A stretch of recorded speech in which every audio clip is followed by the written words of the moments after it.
In the Byzantine Empire, the most powerful man in the building was not the emperor. He was a eunuch, castrated as a child, never commanded an army, never wore the imperial purple. He slept outside the emperor's bedroom door, and for 30 years, across 3 reigns, he made every real decision in a civilization of millions.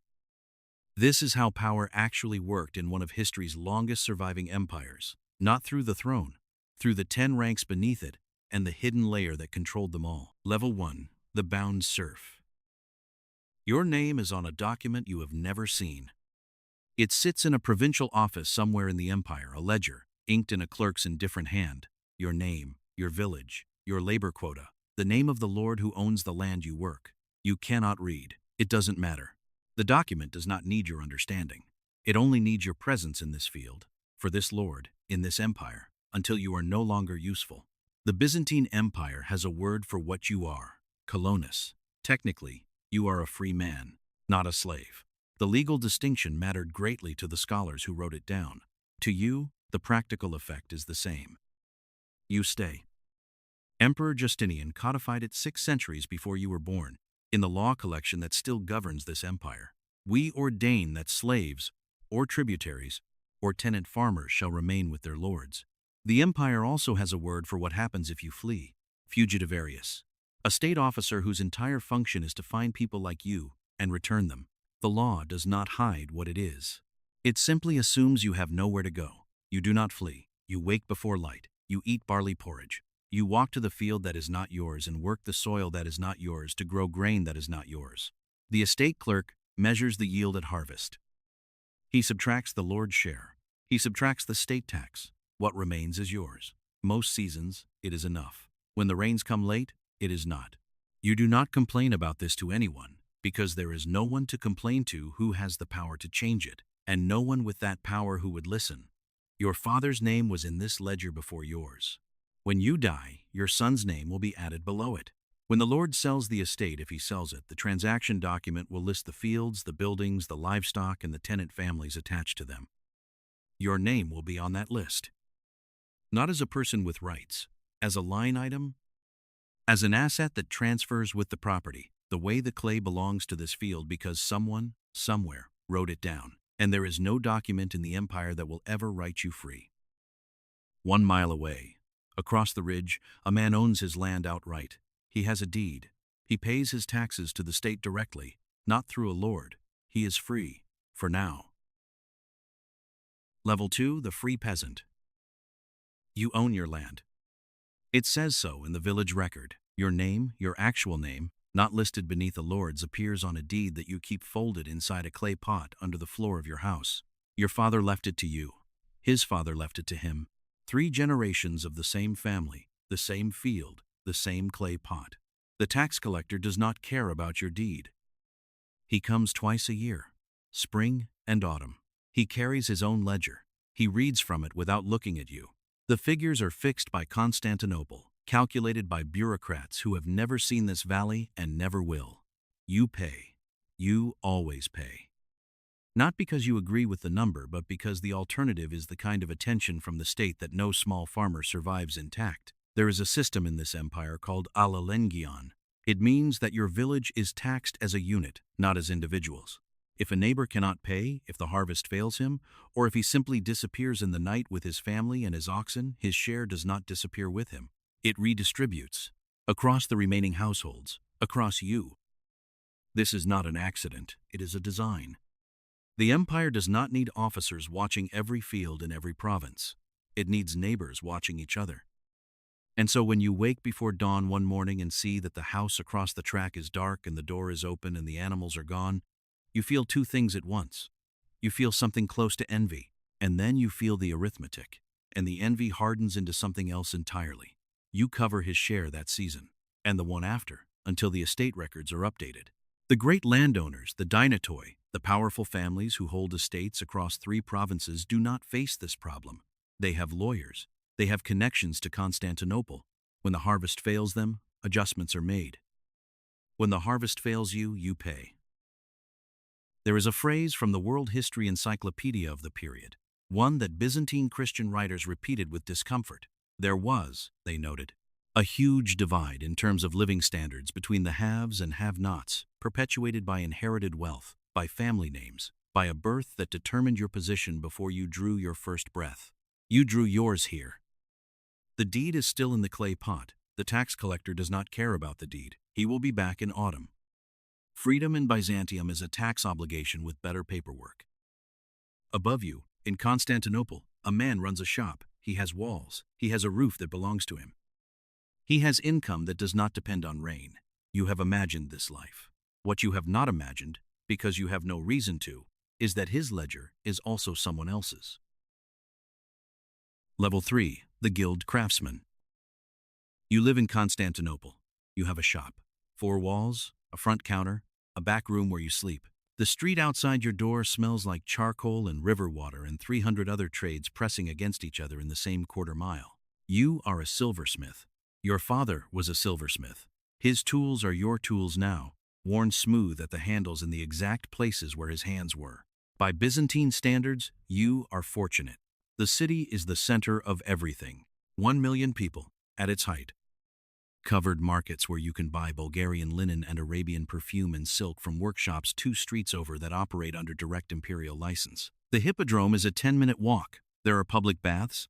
There is bread, priced and distributed by the office of the urban prefect, the eparch, who governs Constantinople's commercial life the way a warden governs a prison. With total authority and the sincere belief that this is for everyone's benefit, around the year 900, the eparch's office compiled a document that has governed your life ever since, though you did not sign it and were not consulted. The Book of the Eparch.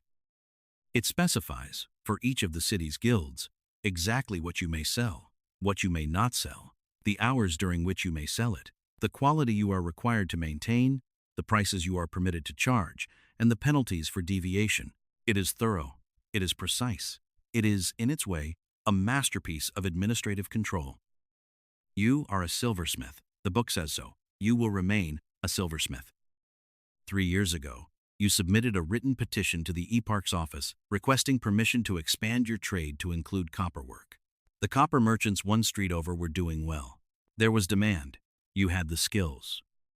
The petition took 4 months to be reviewed. The answer, when it came, was a single line.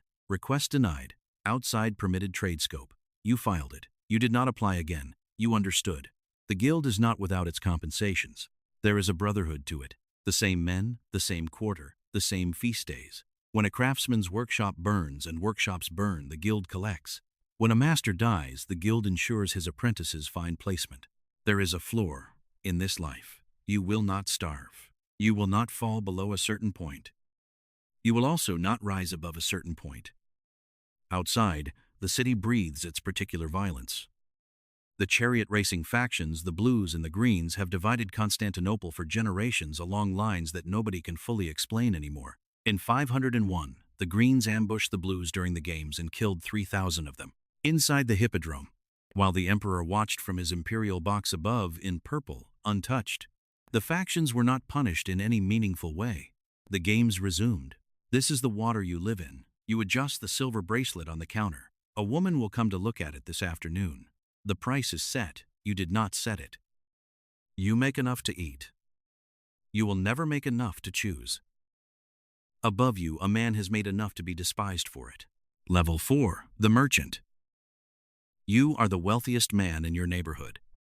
Byzantine art depicts you in hell. Not metaphorically, literally.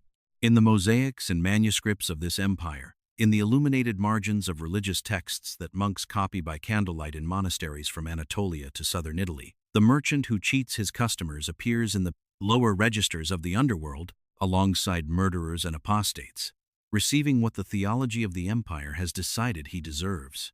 Even the honest merchant is regarded with a particular suspicion that no amount of gold can fully dissolve. You profit from other people's needs. The Greek tradition decided, centuries before Byzantium existed, that this was undignified. Byzantium inherited the opinion and kept it. Your warehouse is near the Golden Horn. It smells like pepper and cedar and the particular sweetness of silk that has been folded too long. You trade in spices, in linen, in dyes. You have a house with a 2nd floor. You own 2 horses. By any material measure available in the 10th century, you have done extraordinarily well. You cannot wear purple. Specific shades are banned for your class. The silk you sell, you cannot wear what you sell. The empire has decided that certain colors belong to certain ranks, and no amount of personal wealth changes the rank you were born into. What you can afford and what you are permitted to display are two different lists, and they do not overlap in the ways you would like. The stigma runs deeper than dress codes. Emperor Theophilos, who reigned in the 9th century, discovered that his wife, the Empress Theodora, had a financial interest in a trading vessel operating out of Constantinople. He burned it anyway. The cargo was profitable. It was hers. He burned it anyway. The lesson was delivered publicly, on the water, in front of the city. Even the imperial family was not exempt from the contempt the empire directed at commerce. Even the woman who sat beside God's vicar on earth was not permitted to be a merchant's partner, without consequence. The ship burned for an afternoon. The smoke drifted over the Bosphorus. Everyone on the waterfront understood what it meant. The lesson did not require explanation. You think about that sometimes, when the tax collector comes, because he always comes, and his assessment of your warehouse, the spices, the linen, the folded silk, is not sympathetic. The state takes its share of what you earn, the way it takes its share of everything. You have no guild brotherhood the way the craftsman does. You have no land the way the farmer does. You have capital. And capital in this empire is tolerated the way a useful tool is tolerated, with gratitude when needed, and contempt the rest of the time. You are rich. You are not respected. These two facts exist side by side, every day, for the entirety of your career. You have made your peace with it, more or less. You have what you have. What you do not have is a sword, a uniform, a rank the empire recognizes as dignified. Above you, a man has all three. He does not own them, but the empire gave them to him. And in Byzantium, what the empire gives is worth more than anything you could buy. Level 5. The Thematic Farmer Soldier. The emperor needs cavalry. You are the cavalry. You did not choose this. What you chose, or what your family chose, a generation back, when the arrangement was first offered, was the land. The empire made a proposal. Take this grant of land revenues. Equip yourself as a mounted soldier, and when the call comes, you ride. The grant is called a pronoia. The arrangement is called service. According to the Encyclopedia Britannica, the recipient of a pronoia was entitled to all the revenues of his estate and to the taxes payable by his tenants, on condition of equipping himself as a mounted cavalryman. You are, in the language of the imperial administration, the absolute master of the peasants who work your estate. You collect their taxes. You settle their disputes. You are the highest authority in their daily lives. This is not a small thing. A year ago, you were a farmer's son. Now men come to you to resolve arguments about fences, and when you die, it all goes back. Not to your son, not to your wife, back to the crown. The land, the revenues, the authority return to the imperial administration as if the arrangement never existed, to be redistributed as the emperor sees fit to the next man who needs equipping. You knew this when you accepted. You accepted anyway, because the alternative was the field, and the field without the grant was harder. You have been trying not to think too carefully about what your son will do. He is 12. He helps you mend fences on the days you are not drilling. He does not ask about the estate's legal status because he does not know there is a question to ask. You have not told him. There is, in the end, nothing useful you could tell him. He will have to make his own arrangement with the empire when the time comes. Every man does. You ride out twice a year for campaign season. The armor you wear, you bought yourself from your estate revenues, the breastplate, the greaves, the horse, the saddle. The empire provides the objective. You provide everything else. When the campaign is over, you return to the estate. You collect the autumn rents. You drill through winter. This is your life. It is not nothing. In the great church of Hagia Sophia in Constantinople, which you have visited once, on the way to a campaign in the east, there is a balustrade on the second floor, where the guards stand during the long imperial ceremonies. Scratched into the marble surface, in letters that are not Greek and not Latin, are the names of men who stood there before you. Runologists who have studied the inscriptions believe one reads Halfdan, a Norse name. A member of the Varangian Guard, the emperor's personal bodyguard, composed in this era, of Vikings who traveled 4,000 miles from their fjords to serve a Christian emperor in a city they could not fully enter, in a language they did not fully speak. He scratched his name into the marble the way soldiers scratch their names into things, because he was not sure he would come home. Because a name in stone outlasts a man in service. Because something in him needed to leave a mark that the empire could not take back when he was gone. You understand this. You cannot say exactly why. But when you rode past Hagia Sophia that morning, heading east with your cavalry unit, you looked up at the great dome and thought about the men who built it and the men who guard it and the men who will be here long after your name has been removed from the estate records and redistributed. Your son waves from the fence as you practice your riding in the lower field. You wave back. You fight for land you cannot pass to him. You govern peasants whose grandchildren will outlast your claim. Above you, a man governs an entire province. He commands armies. He controls taxation across a territory larger than most kingdoms. He has borrowed power, too. He just hasn't realized it yet. Level 6. The Theme Governor. You command 40,000 soldiers. You govern a province larger than most kingdoms in the Western world. Taxation, justice, military deployment, all of it runs through your office. Farmers appeal to you when neighbors steal their water rights. Merchants apply to you for trade permits. Local priests send you gifts at feast days because your goodwill determines whether their monastery keeps its land exemptions. You are, within the borders of your theme, the closest thing to an emperor that most people in this province will ever encounter. You have earned this. 30 years of campaigns. A scar across your left forearm from a Bulgarian ambush in a mountain pass you no longer remember the name of. 3 horses dead under you in 3 different wars. You know the logistics of moving an army across broken terrain in winter. You know which local officials skim their tax receipts and by how much. You know this province the way you know your own body, every weakness, every pressure point, every route in and out. None of this is relevant to what happens next. The letter arrives on a Tuesday morning. A rider from Constantinople, imperial seal pressed into the wax. You break it at your desk. You read it once. It is not long. Administrative reassignment. Report to the capital within 30 days. Transfer command to your second officer. No reasons are given. None are required. You sit for a moment with the letter in your hands.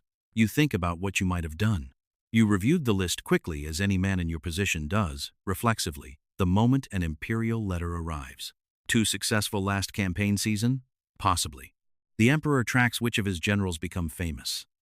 Fame is a currency in this empire, and too much of it in the wrong hands becomes a threat. Too close to the Eastern merchants? Perhaps. Someone in Constantinople has been watching something. Someone always is. Or perhaps nothing. Perhaps the emperor simply needs your theme reorganized under a different structure, and your name was at the top of a list. This is the part that is hardest to explain to people who have never held this kind of power. It is not the loss that undoes you. It is the uncertainty, the not knowing. Because the empire does not explain itself to its instruments. You served. The service is concluded. The instrument is being redirected. You call your secretary. You begin organizing the transfer of command, inventory of military assets, status of ongoing tax disputes, briefing documents for your replacement, whoever that will be. You are thorough. You have always been thorough. It is the reason you rose this far, and it is the disposition you will carry with you into whatever comes next, a lesser posting, a comfortable retirement, or something worse, depending on reasons you will never be told. By the end of the week, the province is already running without you. You had everything. You held it by permission. Above you, men who never left the palace, who have never ridden a horse into a Bulgarian ambush, who could not read a terrain map if the empire depended on it, control more than you ever have. Not because they command armies. Because they control something the armies cannot touch. They control what the emperor knows. Level 7, the senior court official. You don't lead armies. You don't own provinces. You have never ridden into a Bulgarian ambush. You have never organized the transfer of a military command. You have, in fact, spent the better part of your adult life inside a building, this palace, these corridors, these rooms that smell like lamp oil and old parchment. You control the numbers. In Byzantium, whoever controls the numbers controls everything. Your title is Logothetes tu Geniko, keeper of the imperial financial accounts. Every tax record from every province in the empire passes through your office. Every assessment, every exemption, every arrear, every irregularity that a theme governor hoped nobody in Constantinople would notice. You notice. You have a staff of 12 and a filing system that your predecessor built over 40 years, and you understand it better than he did by the time he retired. Numbers do not deceive you. People do, sometimes. The numbers never do. The man who rode out of his province last Tuesday reassigned, confused, carrying a sealed letter he didn't fully understand. His tax accounts will cross your desk within the month. You will read them the way a physician reads a patient's history, not with judgment, with interest. Because the pattern of a man's financial decisions tells you more about his loyalties and his vulnerabilities than any intelligence report ever written. This is information. And information, in this court, is the only currency that compounds. There are others at your level, the Magister Officiorum, who controls palace administration, army supply logistics, and all foreign correspondence. The Sacellarios, who holds the emperor's purse, a position that has been accumulating quiet power since the 7th century, when the emperors began to need money faster than the formal treasury could provide it. You know these men. You see them at ceremonies. You assess them the way they assess you, not as enemies, not as friends, but as variables in a system you are all simultaneously serving and navigating. The ceremonies are important to understand. Before you enter any room in this palace that contains the emperor, you dress with precision, not personal preference, precision. The color of your outer cloak indicates your exact rank. The design of your belt indicates your office. The material of the fibula at your shoulder indicates your seniority within that office. Emperor Justinian, 7 centuries ago, made a decree that still echoes through every protocol manual in the palace. Nobody except the emperor himself may embellish their belt or their horse's bridle and saddle with pearls, emeralds, or hyacinths. The decree is ancient. It is still enforced. The hierarchy of ornamentation is the hierarchy of the empire, made visible and wearable and impossible to misread. You have dressed this way for 26 years. You no longer think about it. You adjust the cloak. You check the fibula. You enter the room. You give your report. You withdraw. The ritual is not separate from the power. It is the power, in its most condensed form. To know exactly which color you are permitted to wear, and to wear it without hesitation, is to announce to everyone in the room that you understand precisely where you stand, and that you are comfortable there. Not all of your colleagues are comfortable. Some of them, the newer appointments, the men who rose through military channels and arrived at court still thinking in terms of armies and territory, find the protocols disorienting. They learn, or they don't last. The court is not hostile to soldiers. It simply operates by different rules. Rules that have been refined over 600 years by men who understood that the real levers of this empire are not on the battlefield. They are in the ledgers. They are in the correspondence. They are in the decision about which letters the emperor reads today and which ones can wait until tomorrow. Some of your colleagues at this level are eunuchs, castrated in childhood, brought into palace service young, trained in the protocols before they were old enough to have ambitions of a different kind. You work alongside them without particular comment. They are efficient, they are discreet, they are trusted with access that the military men never receive, because the military men are always being evaluated for threats, and the eunuchs, structurally, cannot threaten in the ways that matter. You file your reports. You know what the emperor will read tomorrow. You know what he won't. Above you, one man uses this knowledge differently. You compile the letters. You route the correspondence. You manage the flow of information through the palace like water through a channel system, directing it, measuring it, ensuring it arrives where it is needed. He decides which letters reach the emperor at all. Level 8. The High Chamberlain. He wakes before the emperor does. The corridor outside the imperial bedchamber is dark at this hour. No lamps yet. He dresses by feel. He has done this for 30 years and no longer needs light to find the right garment, the right belt, the right position at the correct distance from the door. He stands. He waits. The emperor sleeps on the other side of the wood. His title is parakoimomenos. It means in Greek, the one who sleeps beside the emperor's chamber. Historical records describe it as a Byzantine court position, usually reserved for eunuchs, and note that many of its holders, particularly in the 9th and 10th centuries, functioned as the empire's chief ministers. He was castrated as a child.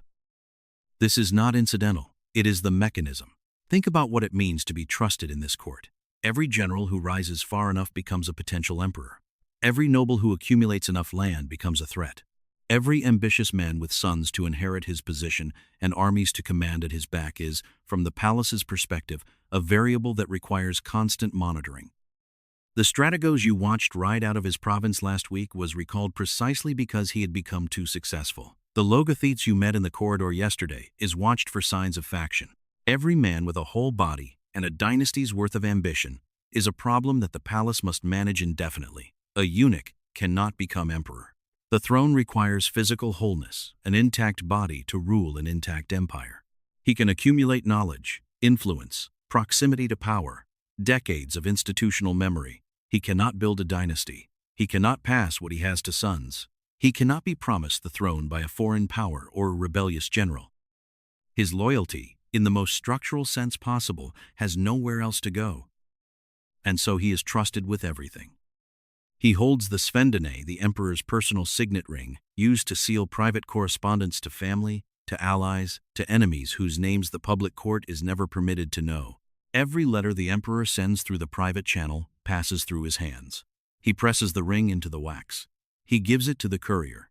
The emperor's name travels across the empire on parchments this man has chosen, worded by scribes this man has approved, to recipients this man has decided should receive them today rather than tomorrow or never. The emperor's name is on every letter. He decides what the emperor says. Consider what this means in practice. In the 9th and 10th centuries, the parakoimomenos was not a ceremonial position.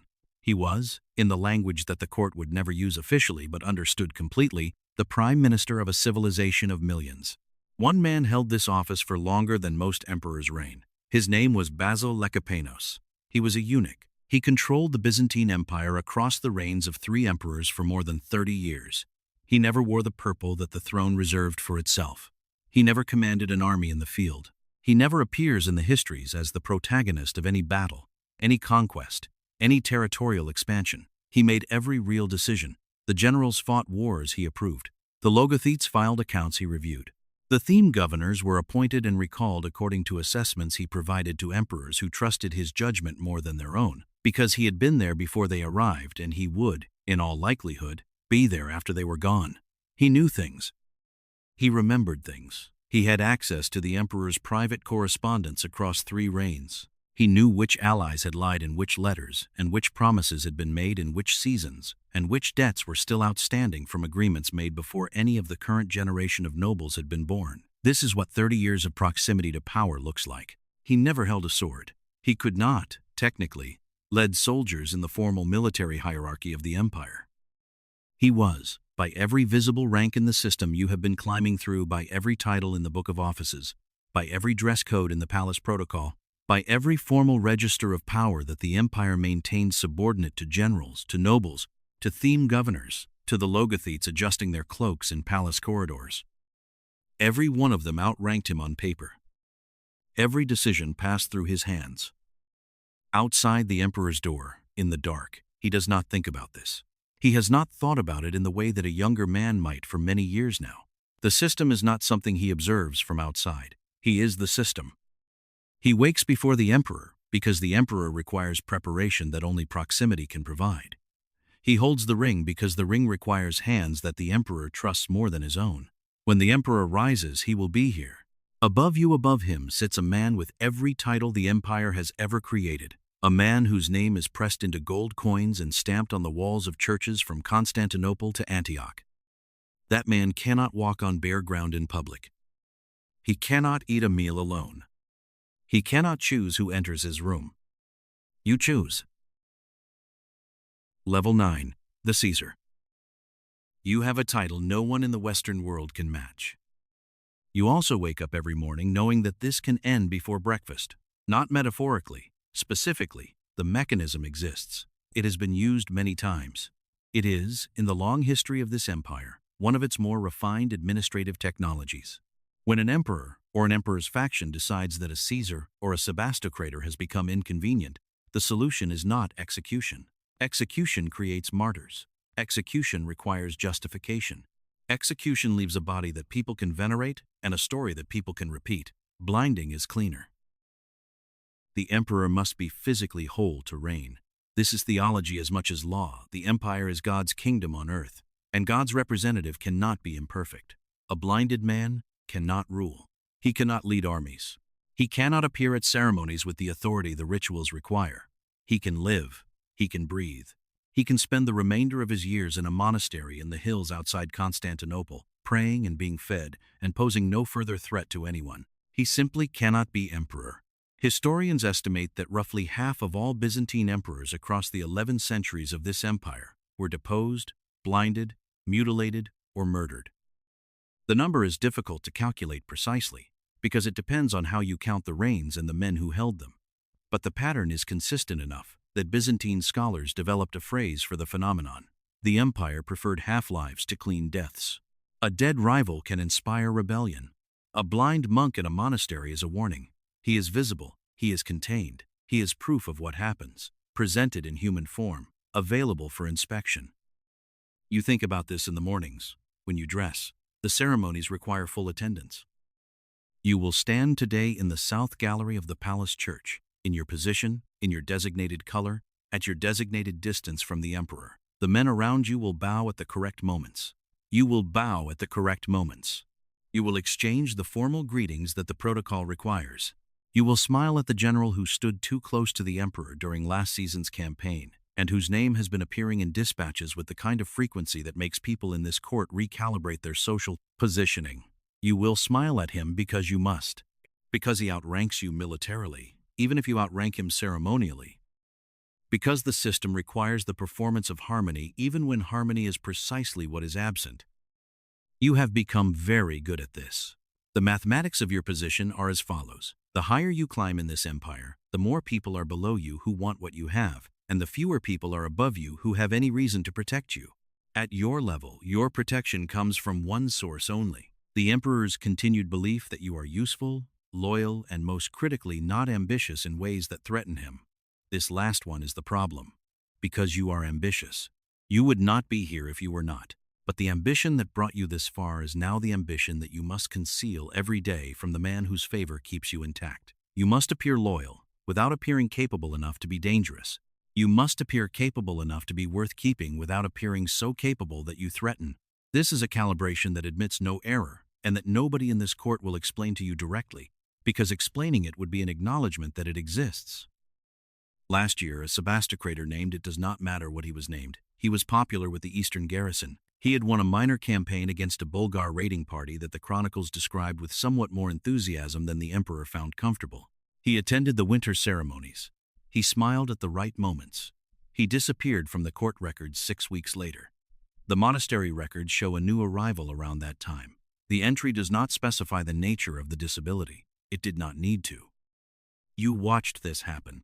You continued attending the ceremonies. You adjusted your smile. In no empire in history was the distance between heir to the throne and blind monk in a monastery so short, so well-traveled, and so efficiently administered. The path is practically an institution. The empire has been walking men down it for 600 years. Above you, the man who built the machine that does this to everyone below him, including himself. Level 10. The Emperor. You are God's vicar on earth. You cannot eat a meal alone. This is not a preference, it is protocol. The imperial table requires attendants, chamberlains, tasters, officials of the household, men whose specific function is to be present while you consume food, so that the act of an emperor eating is never a private act. Nothing you do is private. Privacy, for the autocrator of the Romans, does not exist as a category. It was designed out of the position centuries before you were born. In public, your feet do not touch bare ground. You are carried, or you walk on cloth laid before you purple, always purple, the color that the dye works of the empire produce at enormous expense from sea mollusks, the color that Justinian's fashion decrees reserved exclusively for the throne. When you ride in procession through Constantinople, the crowds press against the barriers and call your name, and the name they call is not quite yours anymore. It is the title. It is the office. It is the thing the empire needs you to be, which is somewhat different from the man you were before you became it. The man who sleeps outside your door at night decides what you know. This is the part the processions do not show. He holds the ring that seals your private correspondence. The letters that reach you have been reviewed. The letters that do not reach you, you will never know what they contained, because the information that you lack is the information you have no way to request. You rule an empire of millions through a channel that someone else controls. You know this, in the way that a man knows something he has decided not to examine too closely, because the alternative is a kind of paralysis that an emperor cannot afford. Your name is on every coin minted in this empire. Every gold hyperpyron that changes hands in Constantinople, in Antioch, In the markets of southern Italy, your face, your title, your name pressed into the metal by craftsmen who have never met you and never will. In the churches, the mosaics show you offering the building to Christ, your face rendered in small squares of colored glass, permanent and idealized, and nothing like the face you see in the polished silver your attendants hold for you each morning. The greatest emperor this throne has ever held was a man named Basil II. He reigned for 49 years. He campaigned almost every season of his adult life. According to the Byzantine historian Skylitzes, after his decisive victory at the Battle of Cleidion in 1014, he captured thousands of Bulgarian prisoners. Skylitzes places the number at 15,000, though other sources give different figures and, as Skylitzes records it, had them blinded and sent back to their ruler, one man in every 100 left with a single eye to lead the rest home. The Bulgarian Tsar, historical accounts report, died of a heart attack when he saw them return. Whether from grief or shock, the chronicles do not specify. He died. Basil had won. Basil II died in 1025, at 67, having never married, having no direct heirs, having spent the better part of 5 decades at war on behalf of a throne that the system around him had made it almost impossible to occupy as a human being rather than a function. Within a generation of his death, the empire he built had begun to fracture. The dynatoi he had spent his reign suppressing regained their power. The military system he had held together through personal authority began to dissolve. He had been irreplaceable. The empire had not built a structure that could survive without him. The greatest emperor in Byzantine history was also proof that the system could not actually sustain what it demanded. The last emperor was a man named Constantine XI Palaiologos. On the morning of May the 29th, 1453, he commanded fewer than 7,000 soldiers inside the walls of Constantinople. The Ottoman army outside numbered, by historical accounts, somewhere near 80,000. He had been offered terms. He had refused them. According to multiple chronicles, he removed his imperial regalia before the final assault, the purple, the insignia, the visible markers of the office, and fought on the walls as a soldier. His body was never found. The name that had appeared on coins, on church walls, in the formal address of every official in the empire for 11 centuries, it ended on a wall, in the dark, without a grave. You are God's vicar on earth. The system that made you has also made you this, the most administered, the most watched, the most ceremonially constrained human being in the known world. The serf in his field cannot leave his village. You cannot leave your ceremony. He has no name on the deed of the land he works. Your name is on everything, and none of it belongs to you anymore. The machine does not distinguish between the man it elevates and the man it grinds. It only runs. Somewhere in a provincial office, a serf's name is written on a tax ledger. He has never seen it. He cannot leave the land it describes. On every gold coin minted in Constantinople, an emperor's name is pressed into the metal. He cannot leave the ceremony that surrounds it. One cannot move, the other cannot rest. Neither chose the system they were born into. Both served it until it was done with them. Every rank between them existed for the same purpose, to hold the rank above it in place. The Byzantine Empire lasted 1,123 years. When it ended completely. No rank survived. The cycle continues.